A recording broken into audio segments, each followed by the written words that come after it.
Hello everyone, my name is Yuz Yusof. I'm from Leeds, so I'm reporting for Room Now in sunny San Diego.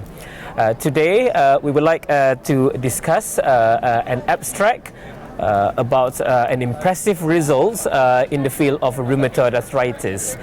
So the abstract number is 0840. As we all know, we have many therapies now in the treatment of rheumatoid arthritis. However, in clinical trials, there could be none or maybe small number of therapies that could achieve a higher hurdle endpoint such as ACR 50. Therefore, this is quite an impressive results that we have from a phase 2 studies of a compound which combine JAK1 and TYK2 inhibitor named as TLL018, which is a study in China. So I'm here joined by the Chief Investigator, Dr. Liang. Hello, Dr. Liang. Hi, Joseph. Yeah. How are you? Good. Good. Thank you. Thank you for joining us in Room Now. We appreciate it. Okay. Thank you for having me. Would you like to give a little bit of background about your study and your objectives? Okay, yeah, so this is a study of TLL018, which is a highly selective dual TYK2 JAK1 inhibitor.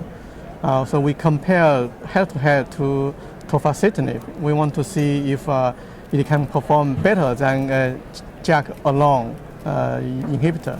So this is a phase 2 study, randomized head-to-head comparison study. Mm-hmm. And so can you please tell me the design a little bit, just to summarize it? Yeah, so the design is, we studied in the patient population is CDMAS intolerant or resistant patients, and we use ACR 50 as the primary endpoint. Another interesting feature of the design is after 12 weeks of treatment, those who didn't achieve ACR 50, they change the treatment. The patient on tofacitinib, they will change to our middle dose. So we want to see if our middle dose can overcome the resistance to tofacitinib. So I'm just interested a little bit more about the patient population. So majority of them are methotrexate refractory. Do you have any patients who had a previous biological exposure and including a JAK inhibitor? Yes, we do. Actually, besides methotrexate, about 30% of the patients received prior JAK inhibitors, and about 50% of the patients received prior biologic. Okay. Would you like to summarize your top-line results of this trial? Yes. So in our trial, tofacitinib had an ACR 50 rate of 41% by week 12. Compared to that, our middle dose had an ACR 50 rate of 65%. So it's much higher than tofacitinib, reaches statistical significance. And how about those people who did not meet, the people treated with tofacitinib who did not meet the ACR, who were then, randomized to your drug? How did they fare? They did very well actually. Out of 12 patients who were on tofacitinib didn't reach ACR 50 and changed to our middle dose. By week 24, so in other words, another 12 weeks of treatment, 10 of the 12 achieved ACR 50 or higher. So it's a very high percentage. Yeah, it's very impressive. Yeah. So clinical efficacy is one thing, but all our audience also wants to know about safety. So can you just tell me, was any safety concern from this phase 2 size study? No safety concerns.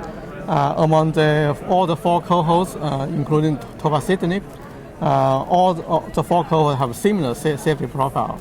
So our low, middle, high dose groups all have the same, very similar safety profile. So in other words, higher dose didn't cause more AEs.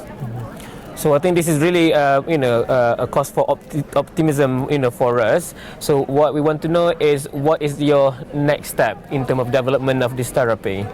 Yeah, so we started a phase 3 trial in arthritis in China. And we are conducting a phase 2 trial in psoriasis in the United States. And we finished the phase 2 trial in psoriasis in China and also in chronic spontaneous urticaria in China. And do you envisage that at some point, very, very soon, that you're going to go global in the trial? Yeah, hopefully we'll have a partner to do a multinational trial. That takes a lot of resources, which we right now don't have. So. And my last question is pertaining to the current phase 3 trial that is running in China. Which dose do you go for? Which was the middle dose. The middle dose, right? Brilliant, right? So thank you so much for your time, and so thank you for listening to our interview. I hope you find it very useful and informative. So something, a compound that we will closely monitor for the future, and you can follow RheumNow for more coverage for the ACR content. Bye bye, everyone. Thank you. Bye.